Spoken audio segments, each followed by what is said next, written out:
یہ اس بات کا اشارہ ہے کہ دنیا کی کوئی بھی شے اپنے طور سے نہ پیدا ہوتی ہے نہ اپنے طور سے اس کی تخلیقی خصوصیتیں ہیں۔ پیدا کرنے والے خدا نے جس پودے میں جو خصوصیت رکھتی ہے وہ پودا اسی خصوصیت کے ساتھ یہاں بھی اگے گا، لندن میں بھی اگے گا، فرانس میں بھی اگے گا۔ میرے بھائیوں، میں آپ سے عرض کرنا چاہتا ہوں، ایک فلسفی کسی جنگل سے گزر رہے ہیں، خربوزے کا پودا دیکھا زمین پہ پھیلا ہوا، بڑا بڑا پودا، اور آگے دیکھا ایک بیل کا درخت، لمبا سا درخت، پھل چھوٹا سا۔ کہا یہ کون سی بات ہوئی؟ اللہ اگر قدرت والا ہے، حکمت والا ہے، تو خربوزے کا پودا کمزور ہے تو پھل چھوٹا ہونا چاہیے، بیل کا درخت مضبوط ہے تو پھل بڑا ہونا چاہیے، پودا کمزور تو پھل بڑا، اور پودا مضبوط تو پھل چھوٹا۔ یہ تو حکمت کے خلاف ہے، یہ تو تقاضائے اصول حکمت کے خلاف ہے۔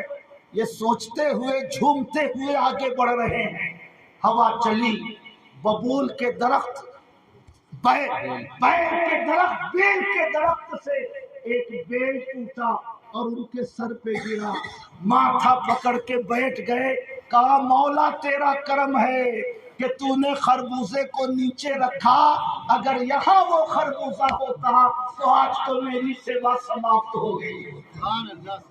کہیے سبحان اللہ۔ میں عرض کرنا چاہتا ہوں، خدا غیب الغیوب ہے، خدا کو ماتھے کی نگاہوں سے میرے نبی کے سوا کسی نے نہیں دیکھا۔ حضرت موسیٰ نے کہا رب ارنی، اے میرے مولا میں تجھے دیکھنا چاہتا ہوں۔ غیب سے آواز آئی لن ترانی، مجھے نہیں دیکھ سکتے ہو، مگر نبی کی دعا تھی، اس لیے اللہ نے رد نہیں فرمایا، ارشاد فرمایا یہ تمہارے سامنے کوہ طور ہے، اسے دیکھو، میں اس پر اپنی تجلی ڈالتا ہوں۔ اگر تم نے کوہ طور کو دیکھ لیا، کوہ طور پر میرے جلوے دیکھ لیے، تو تم میری ذات کا بھی مشاہدہ کر سکتے ہو۔ اللہ نے اپنے جلووں کی تجلی ڈالی، حضرت موسیٰ نے کوہ طور کو اسی لمحے میں دیکھا، مگر جلووں کی تاب نہ لا سکے، زمین پہ تشریف لے آئے۔ میں عرض کرنا چاہتا ہوں، جب اتنے جلیل القدر پیغمبر اللہ کی ذات کا مشاہدہ نہیں کر سکتے تو ہم اور آپ کس کھیت کی مولی ہیں؟ ہم اور آپ اس کی ذات کا مشاہدہ کیسے کر سکتے ہیں؟ اس لیے خدا نے اپنی ذات کو چھپا رکھا ہے، مگر اپنی ذات کی نشانیوں کو سورج کی شکل میں پیدا کر دیا ہے، چاند میں اپنی نشانیاں رکھتی ہے، زمین میں نشانیاں رکھتی ہے، سمندر کی گہرائیوں میں اپنے وجود کی نشانیاں رکھتی ہے۔ دور کیوں جاتے ہو؟ وفی انفسکم، تمہاری ذات میں بھی اس نے اپنی نشانیاں رکھی ہے۔ خدا کو دیکھ کر تم ایمان لانا چاہو گے، قیامت تک اسے نہیں دیکھ سکتے ہو۔ خدا کے وجود کی نشانیاں دیکھ کر ایمان لانا چاہو گے تو ایک پودا بھی تمہیں مومن بنانے کے لیے کافی ہوگا۔ محبت سے کہیے سبحان اللہ۔ اس لیے میرے بھائیوں، ان الذین آمنوا، جو لوگ ایمان لائے، نبی کے زمانے کے لوگ تھے، معجزہ دیکھ کر ایمان لائے، چاند کا ٹکڑا ہونا دیکھ کر ایمان لائے، سورج کا لوٹنا دیکھ کر ایمان لائے۔ اب نبی کے فیضان کرم سے، ان کی ظاہری صحبت سے ہم محروم ہیں۔ اب ان معجزات کو دیکھ کر ہم ایمان نہیں لا سکتے۔